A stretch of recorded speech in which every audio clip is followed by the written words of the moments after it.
오늘 말씀은 창세기 39장입니다. 요셉이 이끌려 애굽에 내려가매 이제 유다의 이야기에서 다시 애굽에 팔려간 요셉의 이야기로 돌아옵니다. 애굽에 내려가매 바로의 신하 친위 대장 애굽 사람 보디발이 그를 그리로 데려간 이스마엘 사람의 손에서 요셉을 사니라. 하나님의 섭리라는 것은 참 놀라운 것 같아요. 왜 그러냐면 우리는 보통 좋은 시작과 좋은 과정을 거치더라도 좋은 결과로까지 이어지지 못하는 경우가 너무나도 많이 있어요. 그럴 때 우리는 낙심하죠. 그런데 하나님께서는 참 놀랍게 역사하시는 것이 좋지 않은 이유와 좋지 않은 과정을 통해서 좋은 결과를 만들어내세요. 이것이 하나님의 섭리의 특징인 것 같아요. 요셉도 그렇게 예쁜 짓을 하진 않았지만 어쨌든 형제들에게 팔려서 애굽으로 가게 되었고요. 이 과정들을 통해서 하나님은 일개 가정이었던 야곱의 가문을 이스라엘 민족으로 바꾸시는 그 여정을 시작하시게 되고요.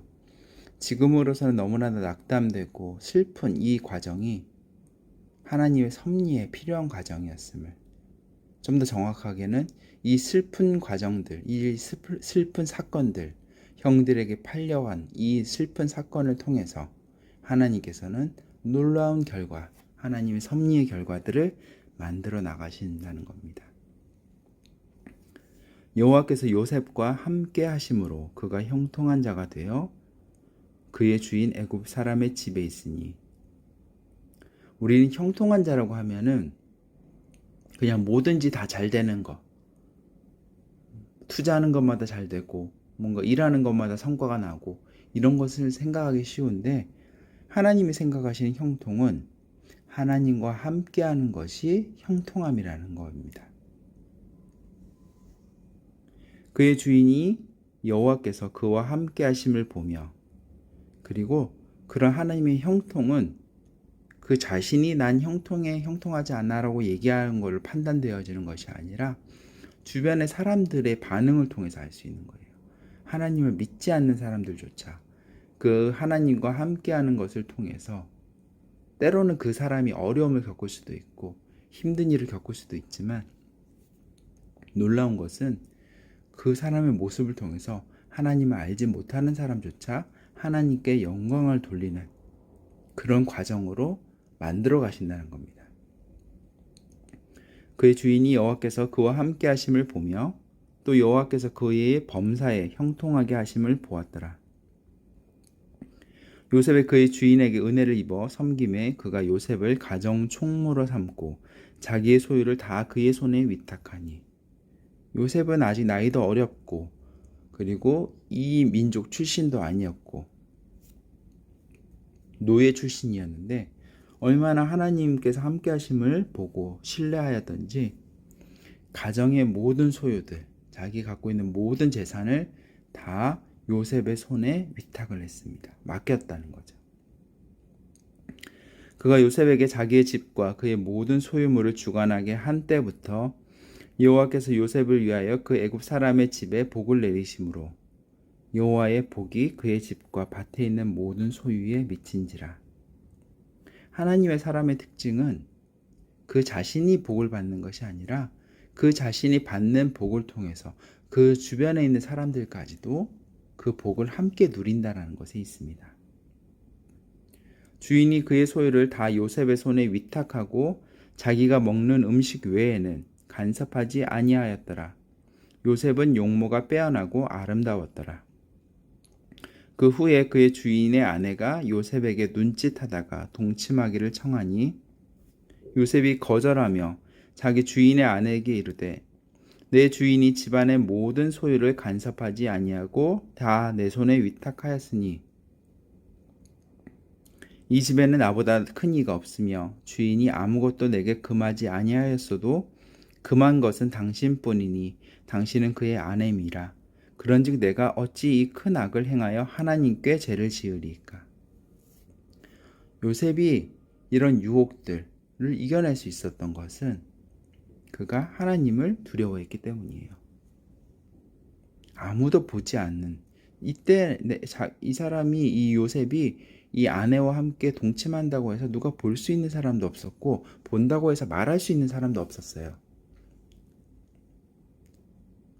그리고 요셉은 이 요청을 거절하면 자기가 불합리한 대우를 받을 거라는 걸 알고 있었어요. 그렇지만 요셉은 사람을 두려워한 것이 아니라 하나님을 두려워하였고 아무도 보지 않는 것 같은 그 순간에도 하나님께서는 보고 계심을 알고 있었기 때문에 당신이 내게 뭐라고 말하든 주인이 내게 금한 일이며 또 이것은 큰 악이니 내가 하나님께 죄를 지을 수 없습니다. 라고 그 이유를 이야기합니다. 여인이 날마다 요셉에게 청하였으나 요셉이 듣지 아니하여 동침하지 아니할 뿐더러 함께 있지도 아니하니라. 이것도 되게 중요한 거예요. 뭐냐면 죄의 법칙 중 하나는 뭐냐면 죄와 싸워서 이기려고 하면 안 돼요. 죄를 안 짓는 가장 좋은 방법 중 하나는 그 자리를 벗어나는 거예요. 죄를 지을 수 있는 여건을 자기 주변에 남겨놓지 않는 거예요.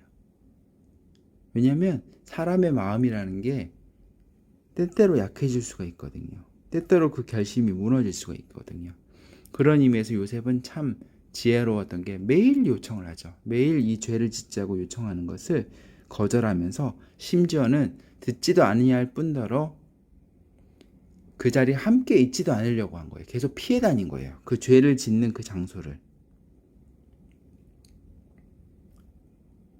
우리가 죄에 대한 유혹이 있다면 또 그 유혹을 경험한 적이 있다라고 하면은 내 삶에서 그 여지를 남겨놔서는 안 돼요. 나는 이제는 잘 이겨낼 수 있어. 그렇게 판단하고 착각하고 그 여지를 내게 남겨놓은 즉시 마귀는 그것을 통해서 내게 공격해 옵니다.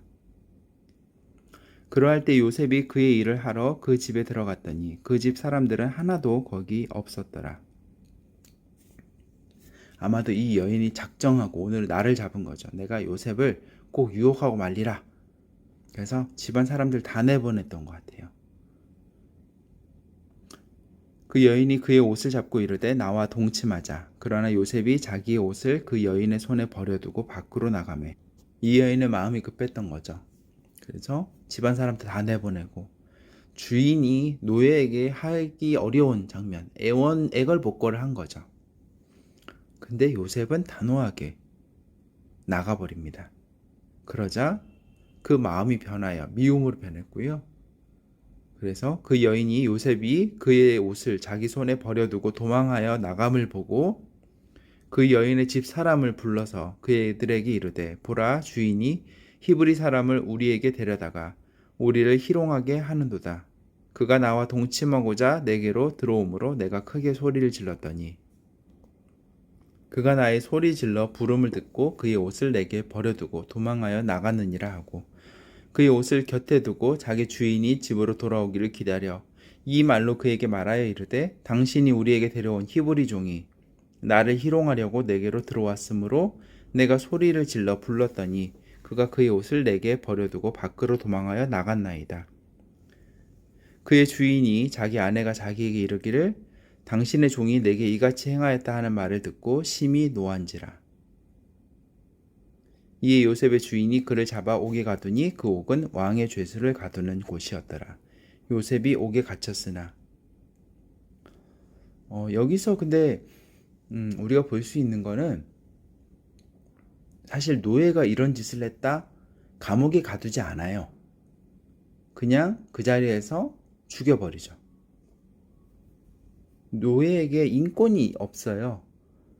그래서 이런 감옥에 갇혔다고 억울할 일이 아니라 노예가 이런 일 정도가 아니라 되게 그보다 더 하찮은 일을 저질렀더라도 주인이 죽이고자 하면 죽일 수 있었던 그런 문화였는데 자기 아내를 범하려고 했다? 그런데 들켰다. 그러면 감옥에 가두지 않죠. 아마 즉시 죽였을 거예요. 근데 주인이 죽이지 아니하였던 이유는 그는 요셉이 어떤 사람인 줄 알고 있었던 거죠. 요셉이 그럴 리가 없어. 요셉은 하나님을 경외하는 자야. 하나님과 함께하는 자야. 그런 사람이 그럴 리가 없어. 당신이 뭔가 수작을 부렸겠지 라고 아마 마음을 먹었던 것 같고 생각을 했던 것 같아요. 그래서 아마 이 말을 듣고 심히 노한지라를 아마 이 대상은 명확하지 않지만 아빠가 생각하기로는 심히 노했다는 것을 아내에게 향했던 것 같아요. 왜 그러냐면 요셉은 가정의 모든 일들을 잘 해결해냈고 가정의 모든 일을 관리해냈고 하나님께서 요셉의 손에 복을 주셔서 그 가정의 재물들이 더욱더 불어나 있었던, 즉 뭐라면 되게 충직한 신하이자 또 자신의 재물을 늘려게 주는 유용한 정말 그런 사람이었는데 아내 때문에 이제 어쨌든 간에 뭔가 해야 됐고 자기가 이런 얘기까지 들었는데 요셉을 그 자리에 그대로 둘 수는 없으니까요. 그러니까 이제 더 이상 요셉을 그렇게 그 유용한 자리에 둘 수가 없었고 이 아까운 사람을 잃는다는 생각 때문에 아마 보디발이 화가 났을 것 같아요. 그리고 또 하나 알 수 있는 것은 보디발이 얼마나 큰 사람이었고 권한을 많이 갖고 있는 사람이었냐면 그의 집에 감옥이 있었어요. 그리고 그 감옥은 왕의 죄수를 가두는 곳, 즉 그냥 어중이 떠중이 그냥 잡범들을 가두는 곳이 아니라 정말 고위직 관리들이 갇혀 있는 감옥. 생각해 보면 내가 정말 지위가 높지 않은데 나보다 더 지위가 높은 사람들이 내 집 감옥에 갇혀 있다? 상상할 수가 없죠. 즉 보디발이 얼마나 큰 권세를 갖고 있고 얼마나 큰 재물을 갖고 있는지를 알 수가 있죠. 그리고 요셉은 그 큰 집의 재물들과 모든 일들을 대소사를 다 관리하는 경험들을 쌓아왔었던 것을 알 수가 있습니다. 어쨌든 요셉은 또 한 번은 억울한 일을 당하게 되고 왕의 죄수들을 가두는 감옥에 갇히게 됩니다. 앞서 얘기했지만 하나님의 섭리는 좋은 결과에서 좋은 과정에서 좋은 결과를 내는 것이 아니라 되게 좋지 않은 과정을 통해서도 하나님의 섭리를 아름답게 이루어 가십니다. 여호와께서 요셉과 함께 하시고 그에게 인자를 더하사 간수장에게 은혜를 받게 하시매 간수장이 옥중 죄수를 다 요셉의 손에 맡김으로 그 재반 사물을 요셉이 처리하고 간수장은 그의 손에 맡긴 것을 무엇이든지 살펴보지 아니하였으니 이는 여호와께서 요셉과 함께 하심이라. 여호와께서 그를 범사에 형통하게 하셨더라. 비록 다시 이제 노예의 신분에서 더 떨어진 죄수의 신분이 되었지만 요셉은 끝까지 하나님과 동행하는 사람이었고 그래서 간수장, 즉 그 죄수들을 관리하고 있는 그 간수들 중에서도 최고 대장에게 인정을 받게 돼서 그 옥중 죄수에 관한 모든 일들을 요셉에게 다 맡겨버리고 얼마나 신뢰하였는지 맡긴 것들은 다시 점검도 안 했다는 거죠. 그 정도로 요셉은 사람들에게 신뢰를 주는 일들을 하였고 그런 태도로 일을 하였고 그래서 하나님과 동행하는 자는 이렇게 살아야 된다는 것을 보여주었습니다. 아멘. 오늘 여기까지 하겠습니다. 그래서